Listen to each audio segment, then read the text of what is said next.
Bonsoir à tous ñi ngi leen di nuyu ak fu ngeen mën a nekk 19h sur la télévision Futur Média soir d'info qui revient après un break de quelques jours xam ngeen ne suñu programme dañu ko réajusté woon par rapport à la situation qui sévit dans le pays situation très très tendue ay morts yoo xamante ni 1er juin ba léegi Sénégal mi ngi ci jiixi jaaxa ndax nag fitna gong nga xamante ne yeewu na fi taxul boobu ba léegi ñi ngi ci indi bay suñu wàll ci waar wi maanaam woo ñi nga xamante ni dañuy wut jàmm ndax nag lu dul jàmm ko gën ñi ngi koy waxtaanee boobu ba léegi moo tax nag ñi woo ñi nga xamante ni am nañu projet am nañu idée ci ay solution yu mën a delloo si jàmm bu sax dàkk ci Sénégal bu ci kanamee tuuti sax Sara Cissé dina fi teew pour en édition spéciale après la seconde partie de soir d'info waaye léegi ci première partie bi dañuy dalal kenn koo xam ne kenn dootu ko présenté si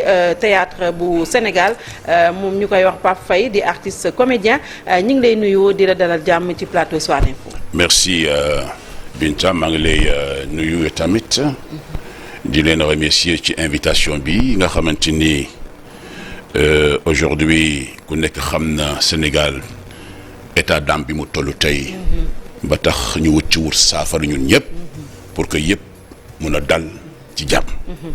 alors balaa ñuy ñëw ci initiative bi nga xam ne ñu mel ne yow mettre nañ ko en place muy initiative 23-24 ngeen mettre ko en place ca Thiès si je ne me trompe dinañ ci ñëwaat de long en large tout à l'heure waaye nga wax sa xalaat ci li nga xam ne moo xew ci réew mi. waaw li am ci réew mi wax dëgg yàlla dama yaakaar ne gënalul kenn parce que ku sañoon doo gis sa doom di yàq yoo xamante ni du alalam ku sañoon itam doo gis sa doom ñu koy toroxal ma yaakaar ni itam ku sañoon doo bëgg sa réew ndërmeelu parce que sunu cër aujourd'hui mooy cëru bàyyi la ñuy wax d'abord mooy que xale yi il faut que ñu dellusiwaat seen xel moo tax toujours dama naan il n'est jamais trop tard pour enseigner dans les écoles l'éducation à la paix, l'éducation à la compréhension internationale, le sens du pardon. Il n'est jamais trop tard. Je crois que c'est des matières extrêmement importantes ñi nga xamante ni suñ ko dugalee ci xelu xale yi suñu màggalee noonu mën nañu contribuer pour defar seen réew mais c'est des matières extrêmement importantes l'éducation au civisme à la citoyenneté faut que xale yi ñu koy jàng que même au niveau universitaire ñu dem ci loolu je pense que kooku fay la boo xamante ne bii il faudrait que borom xam-xam yi ñi nekk ci daara yu mag yi gën a réfléchir xam ne loolu buñ ko dugalee ci xelu xale yi mën naa defar lu bari waaye duñ ne nag wax dëgg yàlla waruñu wax xale yi am nañu justement seen liberté d'expression am nañu seen bëgg-bëgg dëgg la waaye sama gis-gisu bopp dama ni liberté d'expression dafa war a positive pour defar lépp loo xamante ni lii day nasaxal askan ñu jël ko teg ko fële je pense que bu ñu tënku ci loolu am na yaakaar ni Sénégal dana am beneen visage bu bokkewul ak bi nga xoolee tey parce que Sénégal à l'époque dans le temps hier et avant-hier modèle la woon au niveau international aujourd'hui quand je vois médias yëpp yi nekk ci àdduna yëpp aujourd'hui dañu focuser sur le Sénégal sur ce qui se passe daf may metti parce que musul am ce que nous avons vécu ces derniers jours yàlla xam na ni li ma fekkee man bokk samay mag ak samay wéjur nettali ma ko musu fi am moo tax war nañu def un recul et ce n'est jamais trop tard te xam nga recul boobu lan moo koy indi mooy damay fàttaliku lu Jean-Paul II waxoon en 1987 c'était dans un message qu'il avait adressé à l'humanité dans le cadre de la Journée mondiale de la paix il disait que qui offre le pardon reçoit la paix et ça c'est important mu nekk slogan boo xamante ni bii man dama koy jëfandikoo tout le temps moi je suis un homme de paix La preuve mooy que je suis un des acteurs en 1992 boo xamante ne bii on a reçu le prix international d'éducation à la paix et à la compréhension internationale en 1992 à l'UNESCO te ñama ko seqaloon ñu ngi may dégg ba ñuy dem UNESCO ba ñuy compétir du temps du président du secrétaire général Frédérico Mayor ñëwoon visite fii au Sénégal ñëwoon sunu établissement au Mariste ñu ne yéen foog ngeen compétir parce que li ñu gis fii ngeen di ko wane di def chaque année des semaines de la paix pour dugal xale ci xale yi jëmbat ci xelu xale yi jàmm loolu ak ni ma gis xale yi di vivre la paix ci seen spectacle ci mbind mi ah di def ay compétitions sur la compréhension internationale à travers des jeux ludiques ba ci la petite enfance yéen rek laay gis ci école adduna bi ngeen di ko def kon nag war ngeen mën a compétir pour le prix UNESCO d'éducation à la paix et nous avons compéti et nous avons remporté ce prix-là. Nous avons été la seule école au monde à avoir ce prix international d'éducation à la paix et à la compréhension internationale. ba tax na man bi ñu may nommé ambassadeur de la paix il y a juste 3 ans ñamoo ko nommé xamuma leen xëy na daañu ma gis ci ay cérémonies ay manifestations et peut-être des publications yu ma faral di def sur Facebook sur ma page qui parle toujours de paix. Moi je parle toujours sur le prophète Mohammed, sur les chefs religieux, les guides religieux yooyu yëpp xam naa ne peut-être yooyu moo tax ñu ne ma yow mi mérito nga ñu nommer ambassadeur de la paix waaw ma accepte ko nag war ko wéyal war ko doxal ba tax na lu mel ni su amee ci réew mi fokk ñu yëkkati sunu kàddu. Nous ne sommes pas plus de 20 ambassadeurs de la paix au niveau national ñu initié woon benn forum. alors balaa ñu dugg ci loolu waaw. Pape Faye dinañ ci ñëwaat. ndax lu am solo la loolu ngeen initié. ndax ñu ngi waajal ay échéances électorales yu xamante ni ñu bari dañ ci tiit avant ñu cay egsi gis ngeen lu xew. donc ci xale yi la ñuy yemandi par rapport à leur éducation. lu ñu gis léegi yaa ngi koy wax léegi jot na ñu dugal ci seen ci les curricula ay suivisme un retour aux valeurs ak yu mel noonu. c'est vrai que loolu école bi am na ci part de responsabilité. Les parents aussi quelque part on dit qu'ils ont failli par rapport à l'éducation des enfants parce que suñu xoolee dans la rue ñiy manifester la tranche d'âge c'est entre 8 14 ans 15 ans. Oui. C'est quand même nag yow lan ma ci sa gis-gis ci loolu. Est-ce que c'est une défaite des parents? C'est bien d'aborder cette question-là. Il y a 3 jours, je m'excuse de le dire parce que nit ki boo jógee pour defar da ngay ñeme.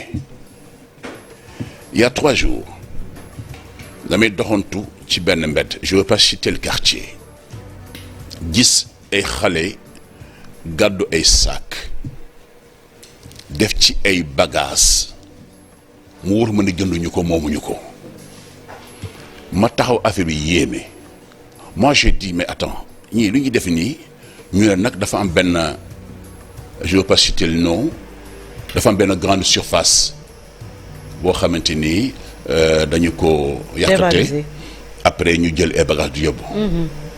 ma teg sama fit waxtaan ak waa kër gi.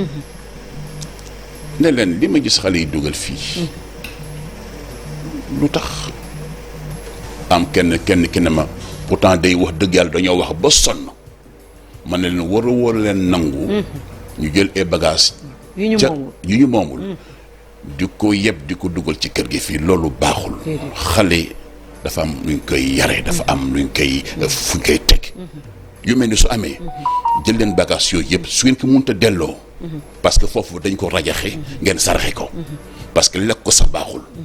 waaw moo tax ma yaakaar ni. moo tax foofu nag laa lay gën a interpeller est-ce que xale boobu ngay wax noonu tey jii bu doon amoon na éducation bi war dina sañ def loolu parce que ñun ñëpp jaar nañ ci bañ ca tollee ñemewuñu woon indi dara sunu kër boo ñu mayoon 100 francs sax def naa dañ koy bañ. parce que dañ ñu koy yaree woon.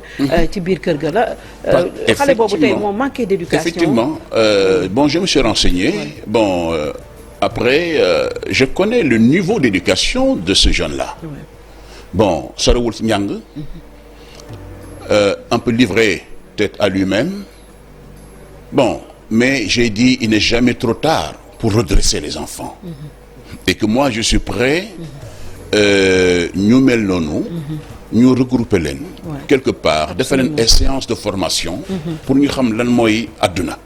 c'est extrêmement important. bu seen niveau wàññi ko itam. on a des gens qui sont prêts à les former. pour ñu yëkkatiwaat seen niveau. te xam ne li ñuy def nii wax dëgg yàlla kenn rafetlu ko. baaxul et je pense encore une fois je dis. il n'est jamais trop tard pour fabriquer. Et puis ñu bari dañ koy mettre aussi sous le sceau de la situation sociale boo xamante ne nit ñi dañu sonn les Sénégalais cherchent la queue du diable pour la tirer mais ça ne donne pas vraiment c'est pas un alibi je sais pas wala une raison pour aller voler. C'est vrai que les pouvoirs publics ont une part de responsabilité. Par rapport à tout ça c'est peut-être pas une raison xam lu tax. Parce qu'on parle de ñu ne bon xale yi quelquefois ni bon situation sociale bi quelquefois bu ñu añee du ñu reer et cetera. Mais moi je dis que am na ñoo xamante ne ñi mais ils ont des parents extrêmement riches et ils font pire. C'est vrai. am na ñoo xale yoo jeunes yoo xamante ni ay mag ay adultes yoo xamante ni ils sont issus de familles machallah aisées.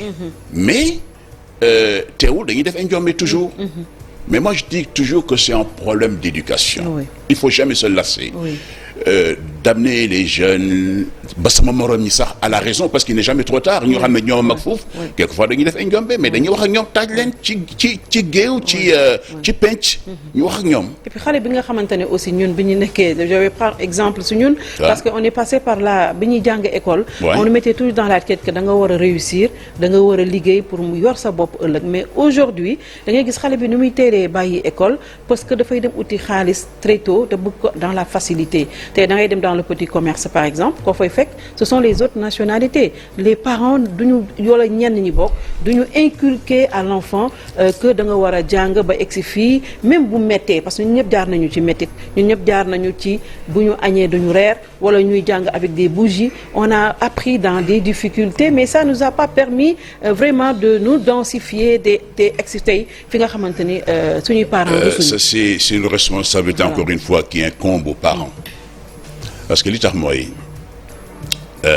am na dans certaines contrées bon je vais pas citer de nom encore en plus xale bi bu jàngee ba yam à un certain niveau sixième wala secondaire même pas wala collège ñu ne ko non yow da nga war a bàyyi jàng demal nga wuti liggéey c'est bon wuti liggéey jàppale say waajur jàpp am soxna d'accord ça c'est très bien waaye nag du tey itam beneen côté bi nga xamante ni c'est la vie nga jàng ko parce que bari na ñoo xamante ne aujourd'hui niveau collège la ñu yem mais ils sont devenus aujourd'hui des gens yoo xamante ni ce sont des donneurs de leçons.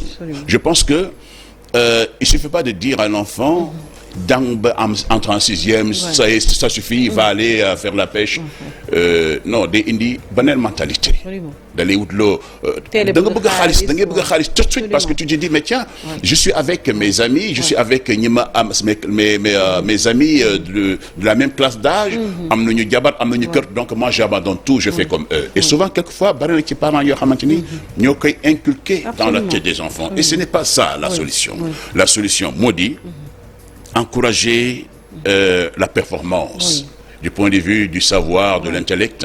C'est ce qu'il faut encourager chez l'enfant et que tôt ou tard dana tekki bu toppee ndigali waajur dana tekki dimbali waajur am la mu bëgg am ci àdduna te kenn du ko ñëwee du rusloo société bi nga xam ne fa la bokk. tey jii su ma ñëwee ci domaine bi nga xam ne yow ci ngay évoluer par exemple ci wàllu théâtre ci wàllu téléfilm ñu gis ne domaine boobu yéen bi ngeen ciy dugg da ngeen amoon ay références ñu mel ni ay ñoom Douta Seck yu mel noonu da ngeen nekkoon nañ seen référence bi ngeen daan toog di leen suivre da nga naan ban jour man laay mel ni kii comme ñun tamit bi ñuy dugg si journal bi da nga naan ban jour laay mel ni kii mais tey bu ñuy xool ci téléfilm yu ñuy won à travers les télés je me dis est-ce que yéen ñi nga xam ne yéen a ci jiitu amu leen une part de responsabilité par rapport au scénario que l'on nous propose c'est le luxe insolent l'argent sur la beauté ñuy gëmloo xale yi mirage boo xamante ni ça n'existe pas xale bi koy gis léegi da ngay gis mu daal dem ci école ba bàyyi jàng neen damay dem dugg dans le théâtre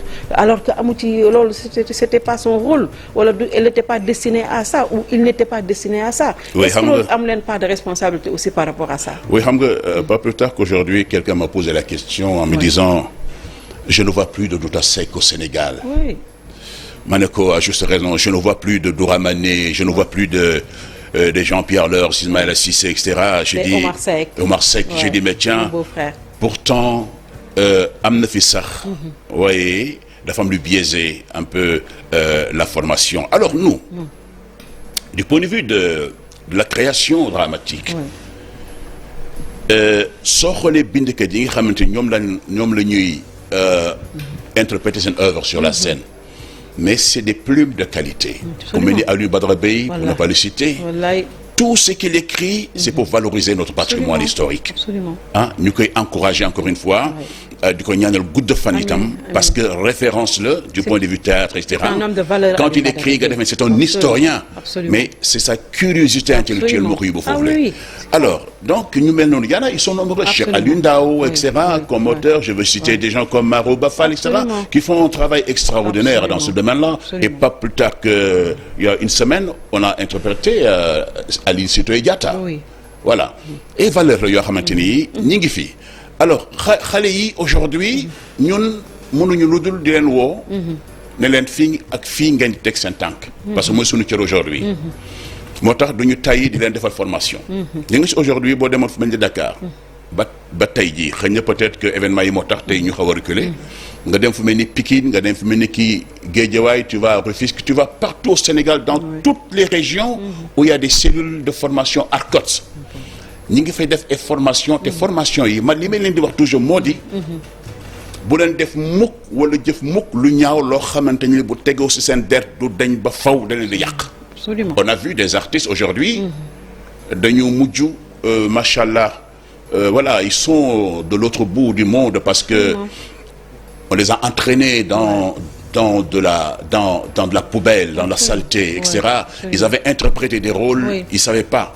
Mais bu ñu dégg waxu seen devanciers yi, je pense que duñu def lu mel noonu. alal moom bu mu la ko jaral. Et ça je le dis justement en direction de tous mes camarades, mes collègues de théâtre, mooy xale yu ndaw yi ba ci ñu mag ñi. bu leen dara jaral ngeen di wuñi seen sutura wala di jouer loo xamante ni dafay yàq seen avenir ëllëg parce que après tout bu yàq seen ëllëg seen wéyjur la seen doom la toute la progéniture. Parce que rôle bi ñu lay jox est-ce que dafa mën a yàq sa àdduna. Absolument. Ah oui, on a vu ñoo xamante ne ñii dafa yàq seen àdduna complètement. Absolument. Parce que bu la joxee yenn rôle yi bon dootoo jiite jàkke même ce niveau de connaissance coranique ak fu mu mën di tollu. bu ñu la musaa xam ci yenn rôle yi. boo jiitee boo taxawee ne yaa ngi jiite. mbooloo mais nit ñi dañ naan mais attends. c'est ça. donc dafa am solo. ñuy xool yi ñuy porter faut pas ñu topp tubaab bi. Absolument. tubaab bi. lu leen neex ñu jouer ça c'est leur culture. mais ça c'est pas nous. Absolument. Oui, nous sommes là pour positiver nos valeurs. Donc il faut que Sénégalais yi nga xam ne ils sont dans le cinéma, dans les séries ou le théâtre. ñu topp suñuy wax. loolu la. mais est-ce que topp wax ji rek doy na parce que aussi ñi nga xam ne ñi ngi dugg tey ci théâtre bi financement mooy poser problème et nee nañu qui paye commande te gis nañu Sénégal mën nga am scénario bu baax mais après doo am financement fii ñeneen ñooy jóge fële ñoo changer ce scénario dugal ci loo xam ne bokkul ak suñu aada ak suñu ay cosaan moo tax ñu bari ni nga koy waxee ils sont obligés d'accepter. Après yàq seen àdduna. parce que ñooñu ils sont mus que par le besoin de commerce, de vendre le produit. Produit mën a yéeg à un niveau boo xamante ne bii international. su jàllee au niveau international. seen yoon nekkatul ci acteur bi porté un rôle bi. fàtte nañu ko. c'est ça. waaw ñoom ce qui les intéresse. c'est le gain. Pour la dignité humaine de l'Africain seen yoon nekkatu ci. quand la dignité est bafouée. seen yoon nekkatu ci. dañ lay jël en plus. bu ñu la jox rôle yu mel noonu la da nga ma wóor la leen ne après par la suite dana am ay conséquences yu graves yoo xam ne dana yàq sa àdduna. Absolument. dañu la neexal façon neexal bu nekk. dëgg la. mais boo xasee porté rôle bu pare. pare nañ ci yow boo leen di woo téléphone duñ la mos a jël ci àdduna. Il faut éviter ça. ah jaru ko daf ko jarul. doy na waar de. jaru ko moi ce que je dis tout le temps de la célébrité. Parce que le théâtre. Le théâtre n'est pas seulement le jeu d'acteur. Le théâtre n'est pas seulement la transformation intérieure de l'acteur ou son physique. Le théâtre c'est également une école de la vie. da nga koy jàng. da nga koy jàng. absolument xam looy joué ak loo du waxtu joué. damay wax ba sonn war ngay wax ba sonn duñ la déglu. parce que dañuy yaakaar ne dañuy tëb rek. exact c'est ça le problème. ñu ñëw kon si li ngeen xam ne moom ngeen mettre en place l'initiative 23-24 cela veut dire. oui c'est-à-dire que bu ñu nee. Initiative pour la paix 23-24 c'est-à-dire 2023-2024 ci angle boobu nag le groupe des ambassadeurs de la paix yi ma bokk ci la ñuy liggéey bu ñu ci waxtaanee parce que nous avons un conseil de gestion, nous avons un comité scientifique, nous avons des ambassadeurs, nous avons des pacificateurs aussi.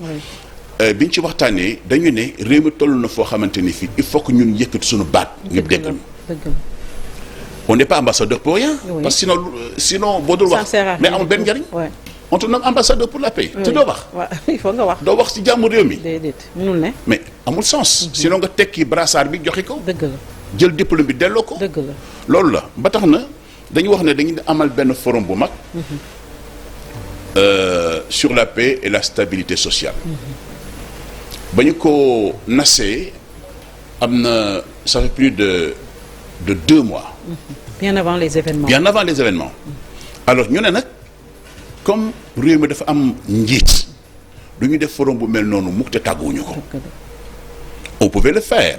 comme ñu bëri dañuy defee seeni rencontre def noonu rek et cetera mais dañu ne comme nous sommes des ambassadeurs de la paix et n'importe qui n'est pas là-bas comme ambassadeur de la paix. jana ñu ne nañu bind ci njiiti réew mi. jaarale ko ci.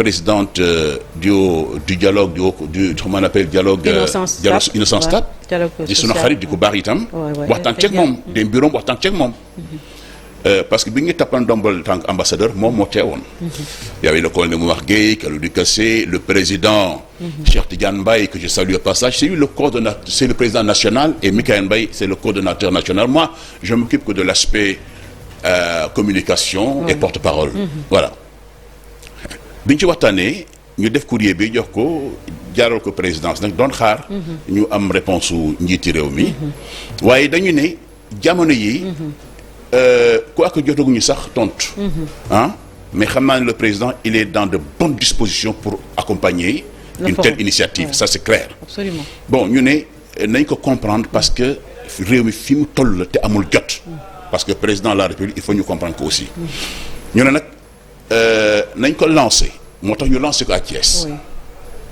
Il y avait du monde. ñu ne nag dañuy def genre périple boo xamante ni bii. on va essayer de faire les régions. évidemment ça demande des moyens. et mettre les religieux dedans parce qu'il n'y a pas que des artistes des hommes de lettres et cetera ñu Aliou Badara Bey il fait partie également des ambassadeurs. du rek ñoom am na y a des religieux dedans.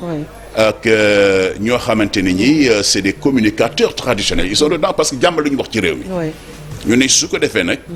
ñu seet beneen jour on va se regrouper à Saly nous allons nous regrouper à Saly. pour waxtaan ci jël benn journée entière rien que pour ça. te bu ñu amee résolution yi. bu ñu ko proposé askan wi. am nañ yaakaar ne daañu ci ànd. absolument parce que solution bi. mi ngi fépp. dëgg la yàlla rek moo xam bala ci nangu. dëgg la mais ñun am nañu initiative def ko. ñu bëgg nag képp koo xamante ni am nga yéene jàpp ci. fekk ci ñi ci. nous sommes là nous sommes ouverts. absolument waaw loolu daal la ñu bëgg a def incha allah. alors forum boobu lan ngeen ci bëgg a wax ce sont des pièces de théâtre ce sont des rencontres lan mooy. non xam nga forum bi lan moo nekk ci biir pour parler de paix exactement. c'est-à-dire que ce que les gens n'ont pas compris. Il suffit pas de parler de paix pour parler de paix comme ça. Parce que nous allons rentrer dans les entreprises. Parce qu'il y a des problèmes dans les entreprises. Et il faut des pacificateurs dans les entreprises. Il faut qu'il y ait des gens yoo xamante ni ñooy liggéeyanti ces comités au niveau ce qu'on appelle le comité de gestion dans les entreprises. dem waxtaan ak ñoom quand il y a des problèmes. aller vers le personnel, le syndicat des entreprises quand il y a des problèmes ñu waxtaan ak ñoom parce que am na ñoo xamante ni seen xam-xam dafa màcc jëm ci loolu ku mel ni Cheikh Tidiane Mbaye le président. waaw d'ailleurs sax moom médiateur ngeen di doon. voilà c'est ça. médiation la quoi vraiment. donc sur le plan social, sur le plan de la culture, sur le plan de l'économie, donc tous les secteurs de la vie. Les ambassadeurs peuvent intervenir. joxe seen avis. te incha allah bu ñu joxe seen avis. tout le monde saura que. voilà li ñëpp a doon séntu di jàmm mi ngi nii. waaw donc loolu moo tax mais ci li xew nag est-ce que du ngeen ci boole lii xew parce que comme dafa ne këtt ni jonn li nga xam ne am na ci diggante Ousmane Sonko ak président de la République ba coow li am 16 morts xanaa lii war ngeen cee am yéen ambassadeur de la pays taxawaay. waaw xam nga dama bëgg a dellu soit rek ci lii Pape Jean-Paul II waxoon. qui offre le pardon reçoit la paix. waaw ba tax na. mbir mi man gëm naa ni. dëgg la métti na instant yi mais gëm naa ne yàlla dana si def jàmm. gëm naa loolu. parce que suñu kilifa diine yi ñi ngi wax de. te ñi ñu jiitu. gëm nañu waxu kilifa diine yi. daañu leen topp am na ñenn ñoo xam ne c'est des véritables ambassadeurs également. ñi ngi wax ak ñi ci suuf pour jàmm mun a am. parce que nit rek la nit ki soo ko waxee la jàmm. nekk lii daal wax dëgg yàlla soo si jaaree. réew mi nekk ci jàmm. je pense qu'il va pas hésiter. loolu la beneen bi mooy là où je termine. ñun toujours dans le théâtre. la ñu organiser le festival international du théâtre et du rire de Kaolack le 8 le 9.